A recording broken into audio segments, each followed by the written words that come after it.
Good afternoon, everybody. Welcome to the Developments in Safeguarding Masterclass for Growing Up in North Yorkshire Survey results. My name is Hayden Rees-Jones. I'm the Policy and Development Officer for the North Yorkshire Safeguarding Children Partnership. I know that some people are still coming in, but we're going to start with a prompt start off. If you haven't already done so, if you could please ensure that your camera and microphone are turned off. Please ensure that your name and organisation are entered in the chat. Also, please be aware that this session will be recorded and we will be sharing that later on. What we tend to do, though, is cut off any sort of images of individuals if we can. So if you could just use the chat function to ask any questions that you wish to ask, and I'll hand over to Claire Barrowman, who's going to go through the Growing Up in North Yorkshire survey. Thank you, Claire. Afternoon, everybody. Welcome to the Growing Up in North Yorkshire survey safeguarding masterclass. I do know many people on the call, which is nice to see. I'm Claire, as I say, Claire Barrowman. I'm the Senior Health and Wellbeing Advisor with the School Improvement Team here at North Yorkshire County Council. So I do a lot of support with schools around the planned PSHE curriculum. I also co-lead the North Yorkshire Healthy Schools Award and just launched the Healthy Early Years Award as well. And I also lead the Growing Up in North Yorkshire survey with schools. So that's why I'm here today, to hopefully share back some of the key results from the 2020 survey. There will be a lot of data shared. Sorry, that's kind of the nature of the Growing Up in North Yorkshire survey. I've hopefully tried to put it into easy reading and to pull out some of the key aspects in relation to safeguarding. And I will give you time on some of the slides to be able to sort of look at the data, and I'll try and talk you through what the data is showing us as well. So just to give you an overview, the Growing Up in North Yorkshire survey has been happening in North Yorkshire for a good 10 years or so now. It's done every 2 years, and we ask questions from year 2s, year 6, year 8, year 10 and year 12. And we also have a special schools questionnaire as well. The county report from 2020 is available, freely available for anyone to have a look. People will get a copy of the slides, so we can send that link out to people. We also still do have district reports as well. So for the district councils, as they presently are, there are individual district reports. So that can be really helpful if you work in a particular area of the county to see what some of the priorities that have come from the data for the young people in your area. The survey is offered out to every school in North Yorkshire to take part in, and that includes our academies.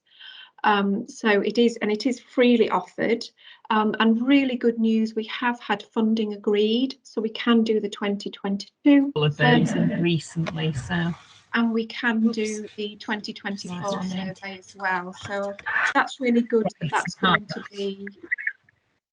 be available for schools. For schools that take part, they get their own individual school report. And that can be really helpful for schools in their self-evaluation, but also your contextual safeguarding as well. You know, what are pupils telling you, what's happening in your area, and then how can you respond to that within the school community. I know some of you on the call session don't work in schools, so it can be equally important if you do any work with schools, you could ask to see if they have taken part in the Growing Up in North Yorkshire survey, or as I said, you could look at the district reports to get some more information around that. So just so you know that those are available and freely available for people to look through.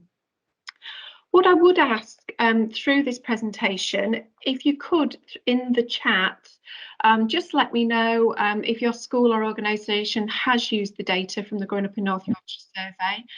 You know, what's worked well for you, anything that could be better, any specific questions or topic areas that you feel would be useful for you to know about, it would be really helpful if you could share any of that with us, and as I go through the presentation.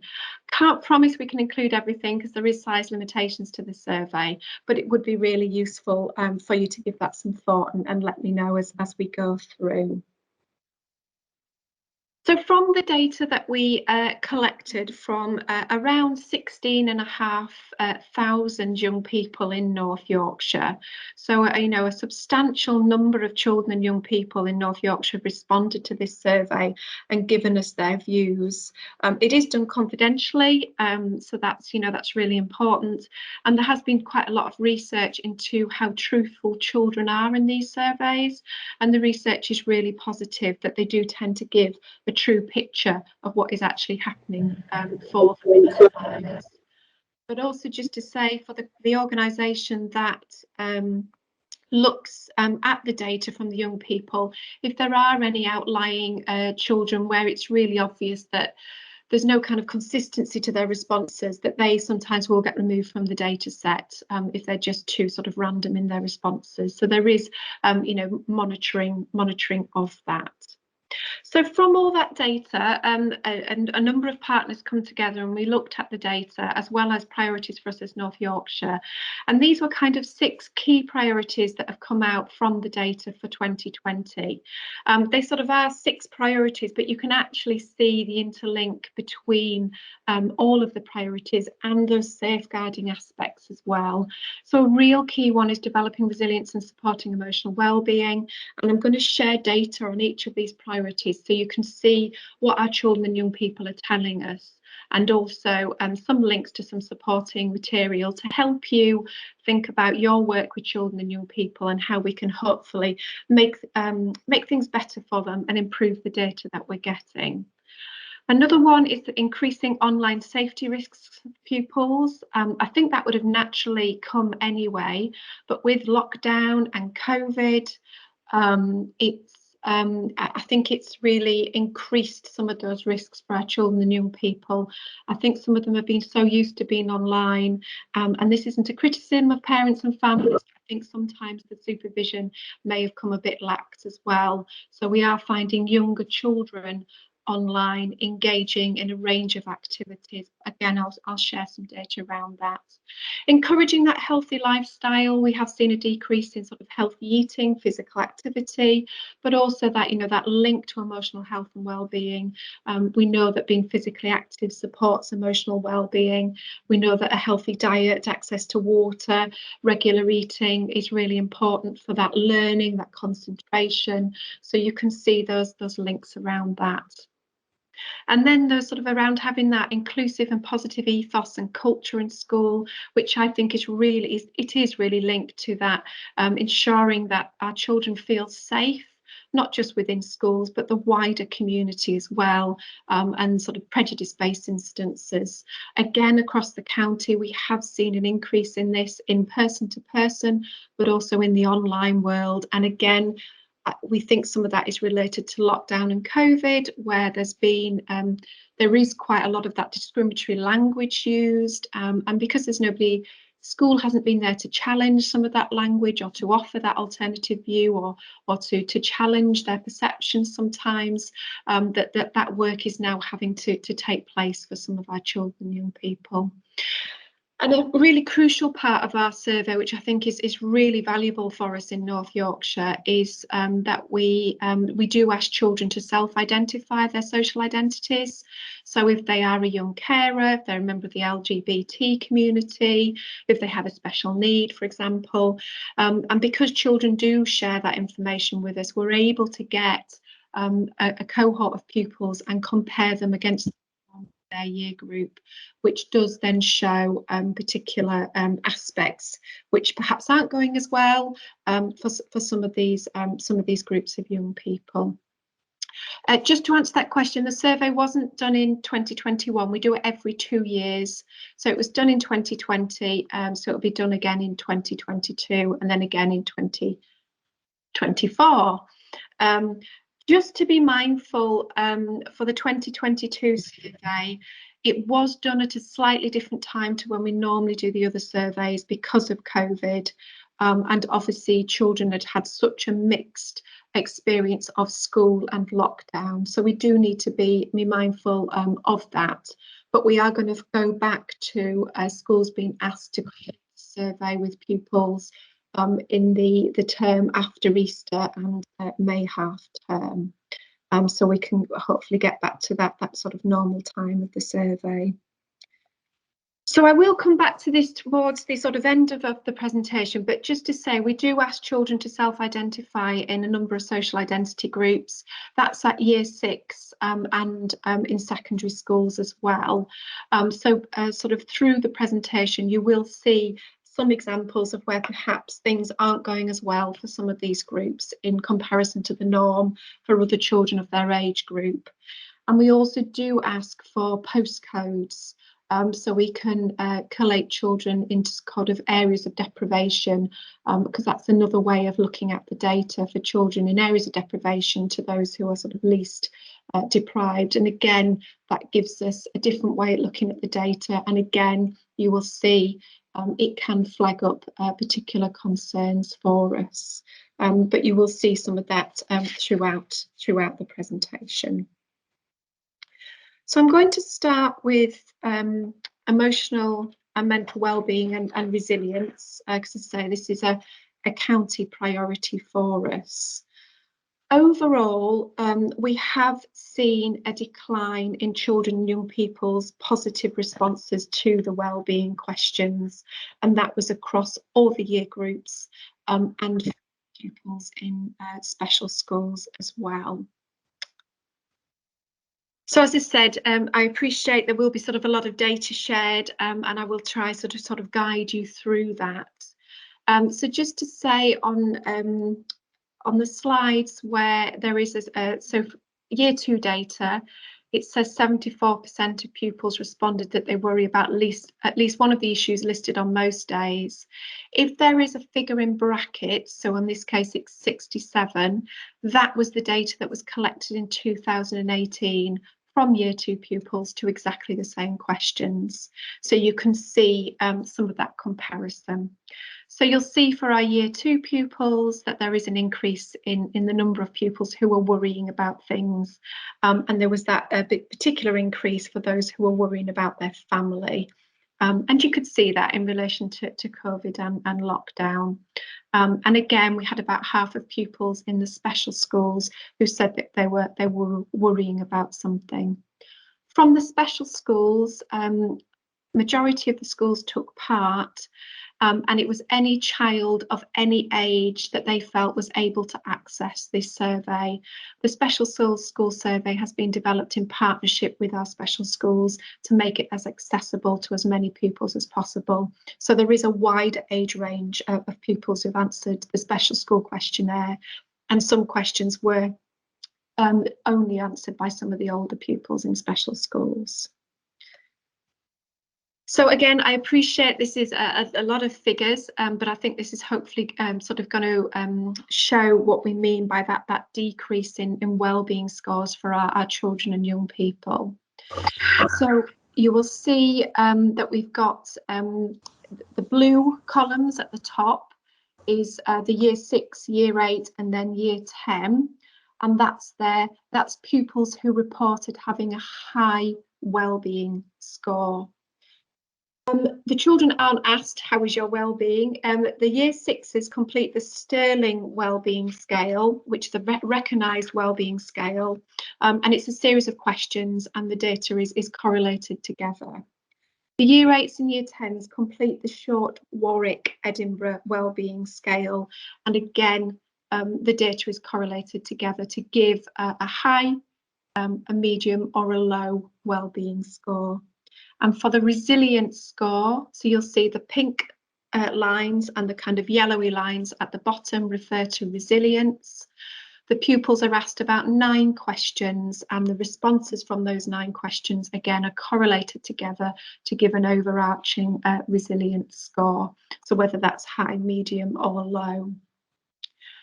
So by looking, so if we take the high wellbeing score, which is the blue lines in the table, you will see that I've put in data from 2016, 18 and 2020, so you can look at some of that comparison data. So you'll see that for the majority in 2020, there has been a drop-off for the high wellbeing scores, and there has been an increase in the low wellbeing scores and the low resilience scores. You will probably also spot that there is naturally over the 3 years quite a drop-off in high wellbeing scores from that jump from year 6 primary school to our secondary school. So that work around transition is really important, and thinking about the emotional aspects of that transition is really important, and doing some of that follow-up work with our year 7 pupils. And bearing in mind, this cohort of year 7 pupils, the last time they had a full school year was year 4. So that emotional aspect, I think, for that transit, for those year 7 pupils this time, I think is, really heightened for the year 7s, and may continue through secondary school. But from some pupil voice work I've been doing in a number of primary schools, I think there is still heightened worries about that move to secondary school as well. So that's something to be mindful in our work with children and young people. The low wellbeing score, which is the green part of the table, actually the data there indicates that it may be that a child actually has a mental health need where further support is provided, not just that universal provision, but actually perhaps some targeted support. So you'll see, particularly our year 6s, it was 5% of pupils in 2018. That has jumped up to 10%, and you'll see for year 8 again that has jumped up.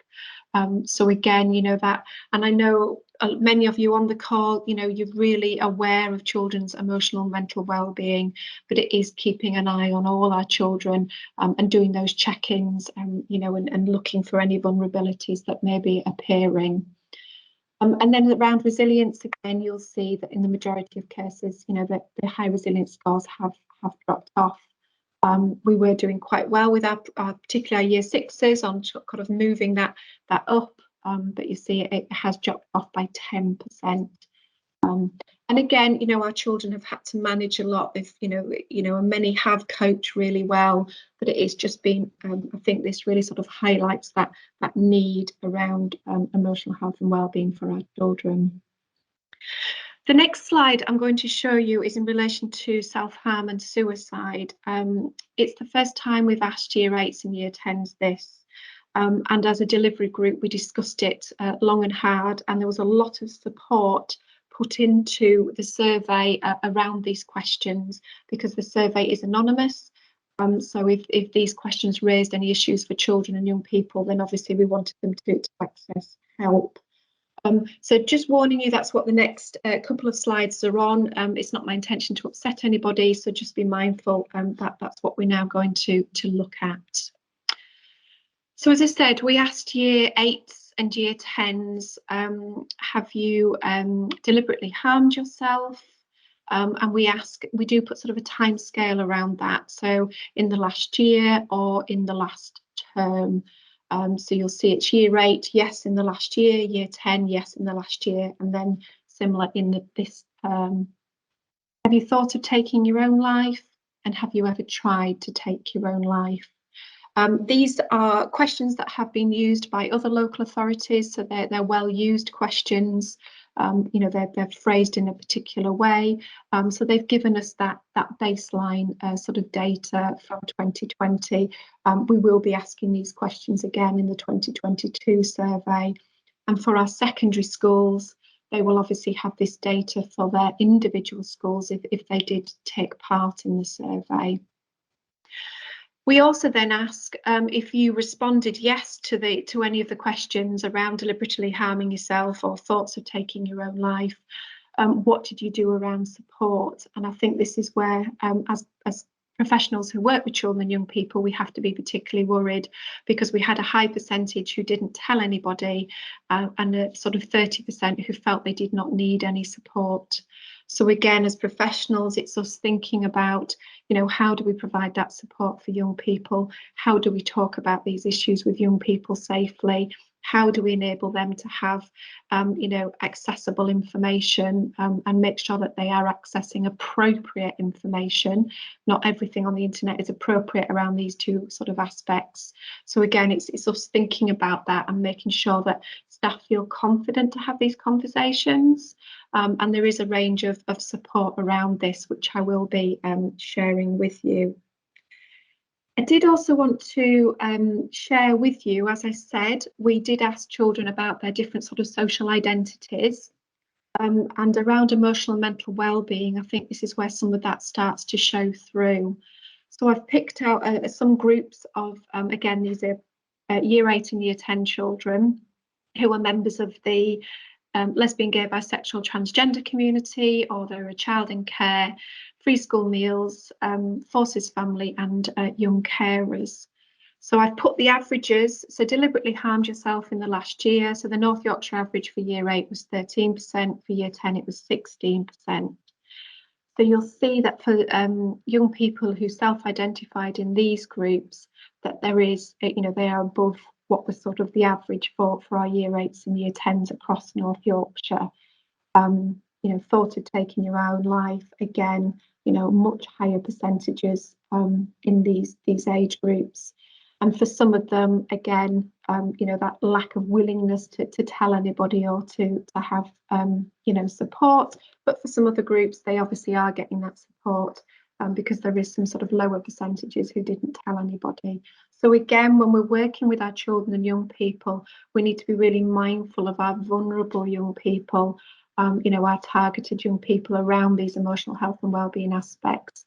And you can see why this links into another of the North Yorkshire, growing up in North Yorkshire priorities around that inclusive culture in schools, but in other organisations as well, and why it's so important that, the anti-bullying work and the challenging discriminatory language or behaviours or targeting people because they belong to a certain sort of social identity. It's so important that we do this work because of that negative impact that it can have on our young people. So I think it's important to share that with you. The other one that we have sort of growing concern around and sort of linking to obviously the wider safeguarding concerns is around body image and eating disorders. So again, this is from our secondary schools, but talking to primary schools, I do think some of this is definitely coming in around body image and children being aware of body image. And again, I think it is that link to the online world, TikTok, Instagram, perfection, having to look a certain way, act a certain way. And this is for all young people. Like, this is not just girls I am referring to. So, as primary colleagues on this call, please do think about your curriculum and thinking about that inclusion around sort of, in body image. And it's, it's important that we're all unique and we are who we are. So those, I think, are really sort of key messages. But we have been seeing that increase, and referrals around eating disorders, we know, have gone up across the county as well. And children telling us that, it's a key reason that they're picked on or bullied in school because of the way they look or because of their size or weight. So again, we've seen an increase both at primary and secondary about that. So you can see that link to emotional and mental well-being as well. If they're being picked for it, why they then might move to some sort of more extreme behaviours to be able to manage that. In response to this, we are just looking at commissioning some work with BEAT, which is the National Eating Disorder Charity, to provide some support initially for our secondary school colleagues, but depending how well it goes, we may look to provide some further support for primary schools as well. So hopefully that's coming on stream in March of this year to provide some support around that. But again, please be mindful when you're looking at your data in your school. So just thinking really sort of around that supporting wellbeing and resilience, you know, for your school or the organisation that you work with, I know a increasing number have a wellbeing policy, that whole school approach, that whole organisation to wellbeing, thinking about that staff understanding and awareness, really ensuring as a school or an organisation or where your young people come to, that you have a really effective anti-bullying policy that is inclusive of all the characteristics under the Equality Act, but also for our vulnerable young people as well. You know, and that is really effective and in place. And I think that increasing understanding about that proactive approach, but you know, between being bullied or feeling unsafe at school, at home, in the local community, and young people's sort of link to that well-being, which could include self-harm and suicidal thoughts. You know, those links need to be made there. You know, so important for children to understand about their own feelings, how to manage them, you know, where they can get appropriate information, and those self-help approaches as well. And obviously really good practice is, you know, when you've got children and young people co-leading some of this work about wellbeing and resilience and anti-bullying in the schools. And I know a number of schools have some really fantastic approaches to this. I've just put an example up from Coppice Valley, who is one of our gold healthy schools, and they're really strong on mental health and wellbeing on their school website and supporting information. And just hopefully to show you, it's not all negative. You know, this is an example from a school that I've done quite a lot of work with. So from the 2018 questionnaire, Growing Up in North Yorkshire Survey, you know, they had quite low results for pupils with only 14% of pupils said they had a high resilience score. 27% of pupils had a low resilience score. They had 5% of pupils with a score that indicated a mental health need. And only 39% of pupils found lessons on emotional health and wellbeing as useful. And then they got their 2020 Growing Up in North Yorkshire results back, bearing in mind that was also through COVID as well.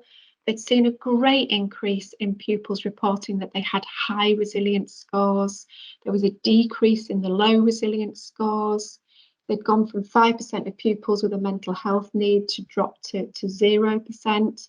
And they had a fantastic increase of pupils finding lessons about emotional health and wellbeing as useful, as I say, go from 39% up to 90%, and that was through COVID as well. So for this school, I can imagine it's only going to strengthen now that the children are actually, you know, back in school.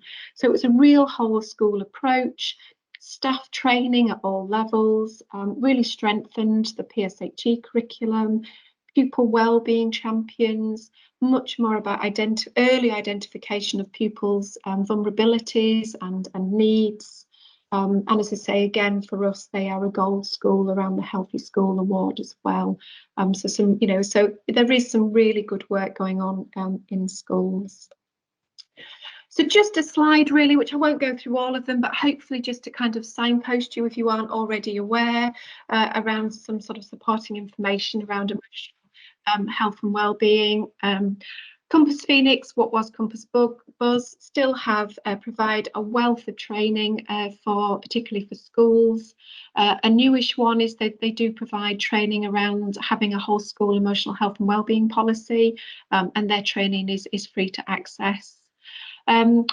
North Yorkshire Safeguarding Children's Partnership Board, along with Early Help, provide a range of programme of professional courses for a range of professionals who work with children and young people, and some of that training does include mental wellbeing, so there's a link there.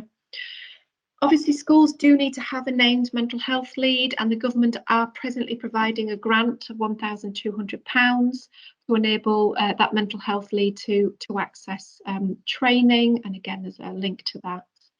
So again, there's a link to a range of sort of supporting materials there, which hopefully will be helpful and support many of the aspects that I've been sort of taking you through in relation to emotional health and wellbeing and resilience. So another one is around healthy lifestyles. Again, county priority and encouraging that healthy lifestyles. Again, in North Yorkshire, as in other areas of the country, we have seen an increase in obesity rates in children and young people. And linking into sort of thinking about safeguarding and well-being of children. As I said, we have seen those increases in children being picked on or bullied because of their size or weight. So it's definitely that kind of issues sort of linked to that. We know the importance of healthy eating and sort of levels of concentration and learning, access to drinking water, the importance of sleep as well. The data from our children and people would indicate that perhaps not so many are having such a good night's sleep. So again, all sort of things to kind of ask to think about in relation to that overall well-being of our children and young people. So just generally, we've seen a consumption of a sort of fresh fruit and veg kind of drop a little bit for year 2, year 6 pupils. You can see 83% of pupils said they got at least 8 hours sleep for year 6s. That used to be 90%. So that's kind of going the wrong way, really.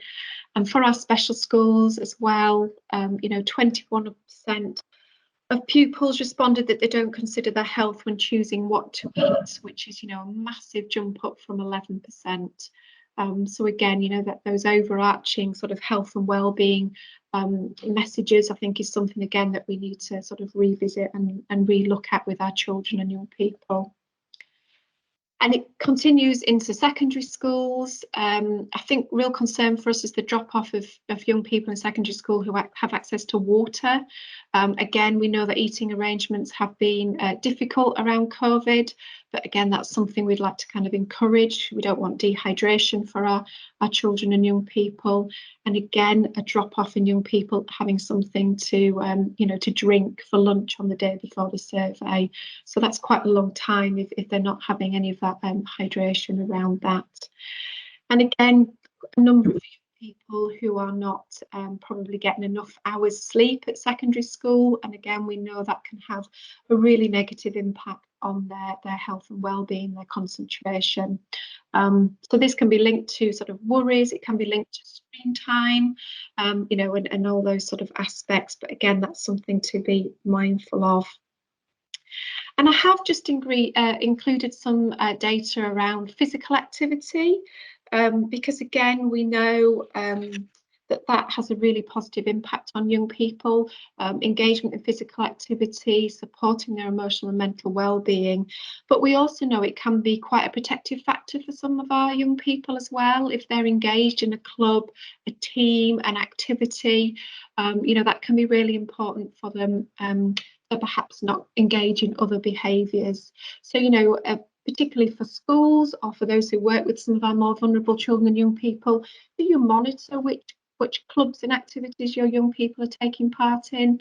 Does your pupil premium, your disadvantaged, your vulnerable learners, do they have an equal access to these opportunities? Are they representing your school or your organisation in relation to a range of clubs? Is that sort of monitored and tracked? It might just be something to be mindful of if we're thinking about, our wider sort of safeguarding responsibilities. But you'll see, I thought it was quite interesting that there are some gender differences at year 6 around sort of those positive statements around physical activity. But I think quite noticeably there is quite a drop off at year 8 and year 10 pupils. Feeling confident when they take part in physical activity and play sports drops off to 29% for our secondary school pupils. And we're trying to encourage that lifelong approach to some of these aspects as well.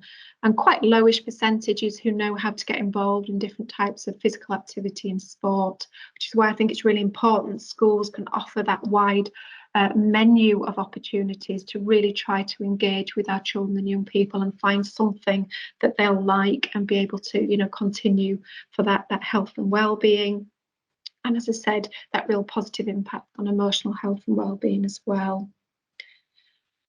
As part of healthy lifestyles, obviously comes the substances.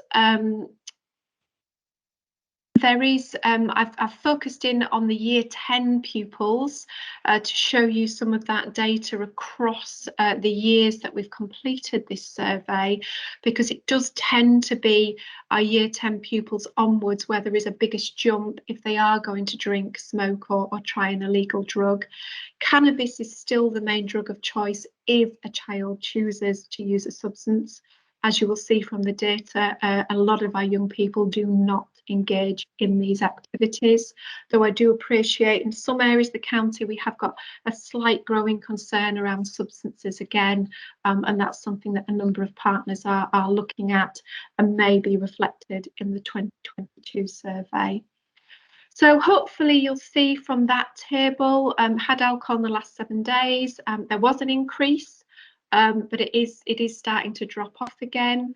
You'll see there's been a massive drop off in the number of year 10s who've ever tried smoking. And again, a decrease in the number of young people who've ever taken cannabis. There is growing concern about young people using e-cigarettes or vaping. Again, we sort of seen a number of year 6 pupils engaging in that activity, and year 8 and year 10 pupils. It's you know, a sort of a growing figure for us, and again I think in 2022 we will see a higher percentage again. It's definitely something that secondary schools are talking to me about, and we're just looking at some guidance around that. Just to say though, for our year 6 pupils, again, thinking about our vulnerable and thinking about our safeguarding responsibilities, we do have about 3% of year 6 pupils who said that they've had an alcoholic drink in the last 7 days, and about 2% of year 6 pupils who say that they have smoked a cigarette. So again, it is being mindful, and particularly generally of our sort of more vulnerable young people around that. As I said, it generally is year 10 if they so choose to take drugs, so that we kind of have the biggest jump. So for our year 10 pupils, just to give you a bit of that overview of the drugs that they generally are using in North Yorkshire when the 2020 survey was taking place. These things can change, but cannabis was still the main drug of choice, and then as you see sort of around cocaine and ecstasy as well. But I would take from this you know, a really key message that majority of our young people in North Yorkshire are choosing not to use substances, and to, you know, remember that 90% are not choosing to. Obviously we need to provide the support for those who are, but it is about reinforcing for those who don't the very good reasons as to why they're choosing not to do that.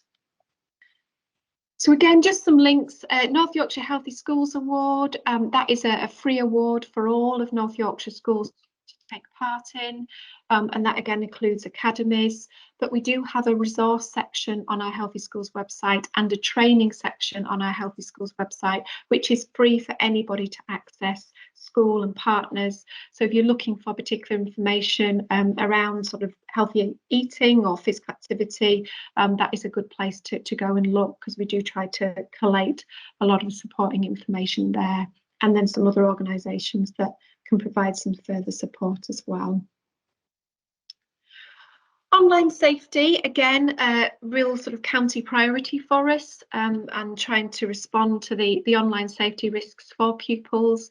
As I said, COVID and lockdown, our young people have spent more time online, not just for home learning, but for other activities, you know, that communication. So it has raised a number of concerns for us. For those of us in education, we'll be used to the Keeping Children Safe in Education statutory guidance. I've used this because I think it's really helpful whether you're in a school or not, around the 4 areas of risk for children and young people. I think it's just a good way of framing the risks that our young people may face around this. So you've got your content, contact, conduct and commerce, and commerce was a new one that was added in the last update to the document. So the content, being exposed to that harmful, inappropriate content, contact, you know, who they're talking to, is it safe, that peer-to-peer pressure through sort of online contact. Conduct, how are they behaving online? What are they doing? What are they seeing? How are they responding? You've often heard perhaps of the digital footprint. We're all leaving a kind of an online presence. How positive is that online presence for our children and young people? And then commerce is risks such as online gambling, phishing, or the sort of financial scams, of which there is kind of increasing concern about young people being drawn into gambling, but also being conned through online approaches. I'm going to use that as a bit of a sort of framework just to sort of, again, provide some of the data from the Growing Up in North Yorkshire survey. So just initially around online safety, we ask a range of questions, but one of the questions we ask is, do you communicate online with someone you don't know in real life? So you'll see that I've gone from year 2 all the way through. Hopefully, by looking at that column, you will clearly see that our year 2 boys and girls in particular have responded, a lot of them have responded that they are communicating online with someone they don't know in real life. And I think that is a real concern to us as professionals. And I think also there is a concern because of often lack of supervision with that age group, because parent and carers and families don't think they're at risk. And so there's that lack of supervision, but also for some of our young people, that lack of awareness of what some of those risks would be online.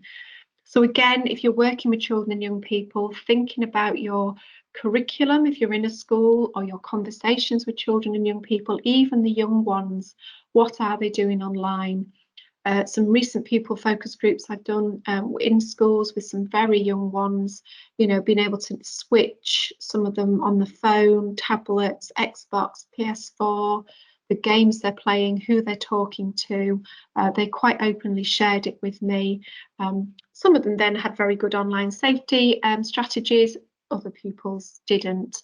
But I really think those need to be sort of part of our work with children and young people around that safeguarding. Equally, we asked, are you allowed to use some form of technology after they've gone to bed? So again, you'll see our year 2s, really vulnerable group there, unsupervised in their bedroom if they've got internet access. We know around child sexual exploitation, child grooming, that really does put them at a risky situation. So again, please don't underestimate the age of children who are using technology and the activities that they're engaging with. So that's really important that we're getting that education right. So thinking around the kind of content, not all questions are asked of all age groups, or some are asked in a sort of slightly different way. But you'll see sort of the year 6, 8, 10, and then some of the responses from children in special schools as well. So again, for some of this, you'll see that kind of jump up at year 10. Seen extremism online for year 8 and year 10. We did see an increase from the 2018 survey responses. So again, to be mindful of that if you're working with secondary age pupils. Seen information about buying drugs online. That was the first time that we've asked that question, because we became very aware that Snapchat and other apps were being used to market and promote, Instagram, market and promote a range of substances in a way that children were buying substances. So again, that gives us quite a good kind of baseline data around that. And I think, shows that young people are seeing that in the online world and have that awareness in the online world. So contacts, so who are they talking to, and what are some of those sort of interactions around that? I think one that I'd particularly flag up to you here is, we do ask, have you been approached online by an adult who wanted a sexual encounter or relationship? We do ask that of year 6 pupils upwards, and you'll see already that we've got 4% of year 6 pupils responding that they have. And again, that was an increase from the 2018 survey, and you'll see that increases through the year groups. And again, 4% for special school pupils in special schools. And we know that they can be particularly vulnerable in the online world.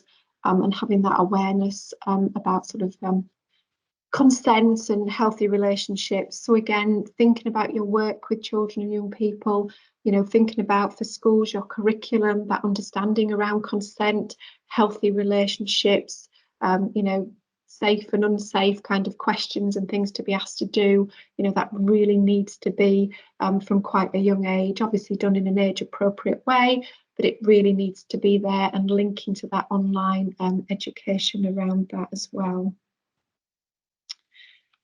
So then around sort of sexual images or sort of sexting, youth-produced imagery, we do ask that of year 8 onwards of pupils. So you'll see again, you know, we do have a percentage of children who are engaging in this behaviour, or they've received some of these images. So again, it's how are they managing that, how they're responding to that, you know, what are they sharing around that.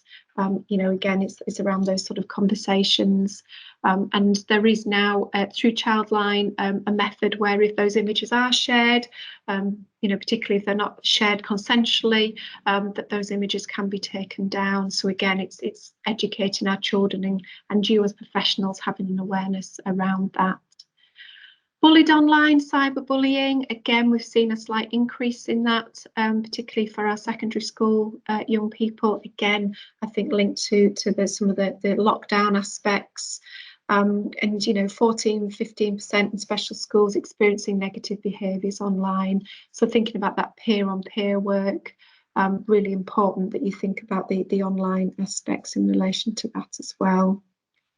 And then thinking about commerce, we asked a number of questions around sort of betting and online sort of gambling and buying a loot box, which isn't necessarily gambling, but it's often within games, unknown box that usually you pay real money for, and inside there'll be a weapon or something that will enable them to sort of move forward in the game. And children are quite used to buying them and purchasing them, and research would indicate that that might be, for some young people, the start of some sort of problematic behaviours around kind of online gaming and gambling. Not for all children, but it could be kind of a way in for some of them. And that sort of, again, that acceptance in the online world to, you know, place bets and gamble and things. So again, it is just being mindful of your children's behaviours in relation to this, and making sure that the online safety and the conversations we're having in children and young people is really relevant to the activities that they're doing online, because not all of them will see any risk associated with some of their behaviours. And then I think what's really telling for us from this data is that, you know, 81% of pupils in year 2 have had lessons about how to keep safe online, which is really positive. That wasn't the case a few years ago from young people telling us through this survey, and we've worked hard with schools to ensure that this curriculum is delivered from early years upwards. So that's, you know, that's really positive. But again, it's making sure that the curriculum is relevant to the children and is using situations and scenarios that they are actually doing online. That is often a common complaint from young people when I do pupil voice work in schools, is that particularly the curriculum around online safety is too late, and that resources and videos are just replayed. There's no kind of development in the resources that are used, or their kind of approach to what they're doing online, or how they're sort of, you know, using the online world. So again, that's something to be mindful of. But really, as the children are getting older, the less likely they are to find the lessons as useful. So again, I think that's something that we need to strengthen. As I said, just some links then to a range of supporting information. Again, from North Yorkshire Safeguarding Children's Board, there is a wealth of supportive information. We've got our online safety guidance for schools, which again signposts to a range of different supporting information, particularly for schools around that, and a range of DFE guidance as well, which would be helpful for anybody working with children and young people in relation to online safety, and that, you know, goes down to early years as well. So another county priority which I've kind of put together is that inclusive, positive ethos and culture at school, and obviously linked to that is the reducing bullying and prejudice-based incidences, not just in school but the wider community as well. So just to sort of pull off some data from 2018 and 2020. So I've just pulled out 3 particular questions. In this school, people with different backgrounds are valued. This has been a key question for a number of years in the survey. So you'll see from 2018 and 2020 at Key Stage 2, that is quite a strong response. It does drop off in secondary school, but you'll see for 2020, so the last column, it's dropped down to 36% of boys and 31% of females felt that in this school people with different backgrounds are valued. And that's I'm really sensing that from work with young people and from discussions with schools as well. So, you know, please do be really mindful of that and think about how we can have, you know, rebuild that inclusive culture and make sure that everybody is, you know, respected and feeling safe at school. School encourages everyone to treat each other with respect. So again, you've got the Key Stage 2 data there, and again, your Key Stage 3, and you'll see there's been that kind of bit of a drop off again, particularly for our Key Stage 3 and 4 young people. School cares whether I'm happy or not. Really pleased, particularly for our secondary people who work with secondary children. 2018, it was about 44%, and that has jumped up to 62 and 64%, which I think is really positive, and really showing some of that positive impact around schools' focus on emotional health and well-being. So I've not just pulled out what some of the negatives, but also some of the positives there, which hopefully is helpful.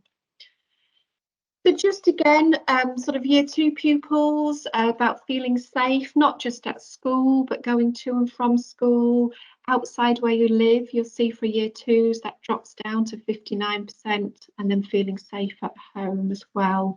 So that, you know, feeling safe out and about in your community, you know, that there is a drop off for our year 2s there. But then, you know, with 13% feeling scared at school because of children most of the time, and 22% said they do sometimes.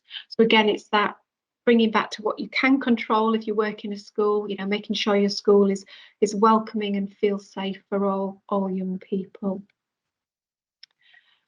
For year 6, again, we've seen an increase from pupils' responses in that they were kind of pushed or hit for what they felt was no reason. There's been quite a jump up for year 6 around that, and again that kind of mirrors some of the conversations I've been having with schools about children not perhaps being able to manage their behaviours or their impulsive responses. Again, feeling scared sometimes because of coming to school. Being bullied has sort of stayed the same, but that's still 21% of children who feel that they've been bullied. And then, you know, deals with bullying quite well, you know, 73% for our secondaries, which, for our primaries. And again, at year 6s, they are asked, do you hear the word gay being used as an insult in the last month? 16% was the response there, and that's quite a jump up from 2018 when we've seen it was 11%, which I think falls into some of the information that I've already said about that increase in sort of discriminatory language being used and accepted. So for secondaries as well, you know, they have seen a bit of a drop off in some of this, but still only 43% of pupils in secondary schools felt that the school deals with bullying quite or very well, you know, compared to the 70% in primary school. So again, I feel that's work that still needs to be supported with our secondary school. We also asked secondary pupils about have they been a victim of violence or aggression in the area they live, which you'll see is around sort of 7%, and for carrying weapons. But just again to bring in for some of our children in some of those social identity groups, it was slightly higher. So for 17% for children in care, 15% for our LGBT young pupils, and again for carrying weapons. And that's often because they say they don't feel safe in their community or the area that they're in, and that's why they're carrying them. So again, it's work around that needs to be sort of focused in on. We have asked for the first time in 2020 as well around sexual harassment. So again, it's kind of given us that baseline data. 5% said they'd experienced sexual harassment and 8% said they'd witnessed. And again, you can see the division between the two year groups there for year 8 and year 10. But I have put in the data for our LGBT pupils as well, which again is higher, and research has shown that. So again, thinking about the vulnerability of some of our pupils, it's really important that we focus in on that and their experiences in school and in the wider community as well. The county priority as well, those social identity groups, because as you will see, hopefully, that some of the outcomes for those children who self-identify in those groups is not always as positive as kind of the average for other children in those, you know, for some of the questions we're asking. So these are said with the social identity groups, and we say we do ask about postcodes as well, because this enables us to look at children who are from the most deprived areas, wards in the county, up to those who are least deprived. So you'll see I've pulled out just a few questions. There are more in the county report. So you'll see that children in the most deprived wards in North Yorkshire felt that people with different backgrounds are not valued in this school, was a lower percentage than those in the least deprived wards. Most deprived, more likely to be a victim of violence or aggression in the area they live, more likely to be called nasty names, much more likely to have someone smoking in the same room as them, and more likely to have ever taken cannabis. So again, that deprivation is having an impact on some of our children's experiences, you know, within their home and within the community as well. Just to flag up again about being bullied in the last year, again, I appreciate there's a lot of data there, but I think consistently across year 6 and for our year 10 pupils, because this equality data is contained in the county report, and we just use the year 6 and just the year 10 pupils, so we can look at year on year trends around this as reported in the county report. But consistently across these age groups, our young carers, special educational need pupils in mainstream school, free school meal children, and LGBT young children and young people across primary and secondary are much more likely to report being bullied in the last year in or out of school. So again, thinking about the vulnerability of that. As I said, then often more likely to feel that school is not necessarily dealing with bullying very well. You know, there is some differences for these young people in these different social identity groups as well. I think that for a lot of them, there's also a difference about being excluded from school, feeling that value and respect in school, and also seeing that extremism online, some of that vulnerability, spending more time online. You know, the data is showing that is a vulnerability for some of these children and young people as well. And then just sort of, as I said, sort of hidden within perhaps some of the sort of county data, just again to flag up.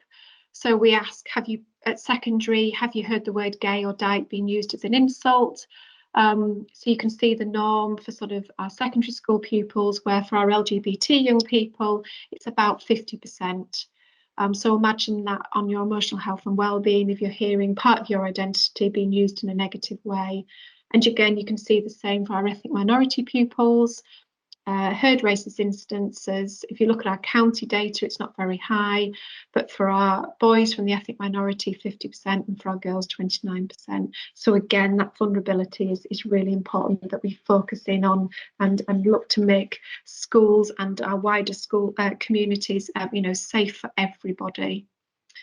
And again, the victims of violence shows usually that kind of increase in that they feel they have been a victim of violence of where they live, and the carrying weapons as well often is higher for some of these social identity groups.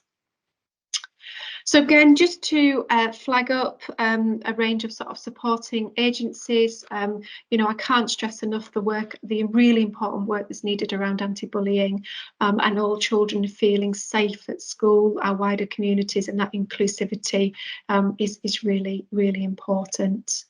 Again, just some links around sexual harassment. In North Yorkshire, we do ask schools to report to us if there is a prejudice-based incident that happens in school, or hate crime, because that's really important for us to monitor, look for patterns, look at work and that we can provide to support in different communities. So if you are school-based, I would really ask that you do that and do report to us, because it really helps, and it has enabled us to fund a number of specific projects using that data. So just from school's point of view, obviously statutory requirements to have your relationship, sex and health education curriculum in place. And if that curriculum is in place and being taught well, that will include that safeguarding curriculum. So just to flag up for our special schools, quite strong in the number of pupils who've had lessons about a number of aspects in relation to the PSHE curriculum. Again, quite strong for our year 2 pupils. But you'll see it does start to drop off for our year 6 and our year 8 and 10 pupils. So it is being mindful of that effective curriculum with our children and young people about these really important issues. And again, some guidance there for you. Okay, I'm aware of time and I'm aware people will have to go, but it would just be really helpful if through that presentation you've thought of how your organisation or school has used the data, anything that has worked well for you, anything that could be better, any suggestions. But you can always get in touch with me afterwards if you would like to. And then is there any questions that anybody would like to ask at this point?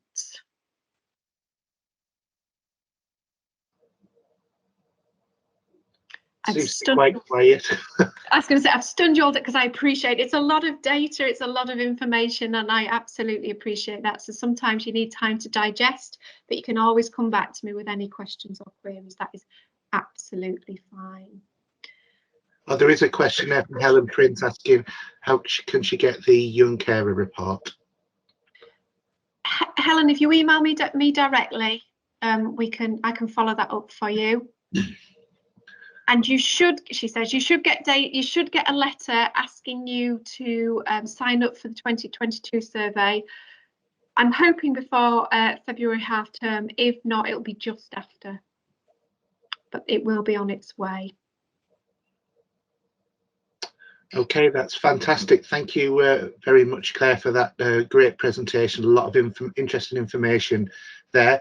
I just wanted to let you all know that about the upcoming masterclasses we've got for the next 3 months. So we've got the quickfire updates next month, followed by child exploitation, and then reducing parental conflict in April. If you want to book any places on there, please follow the link that's on the screen and you can get the link from there. And also don't forget to please provide your feedback via the North Yorkshire Employment Service when you actually complete the course as well. We've also got our e-bulletin for you to sign up, and you can also follow us on Twitter, Facebook and Instagram. Just look for NYSCP1. Thank you all very much, and we hope to see you again next month.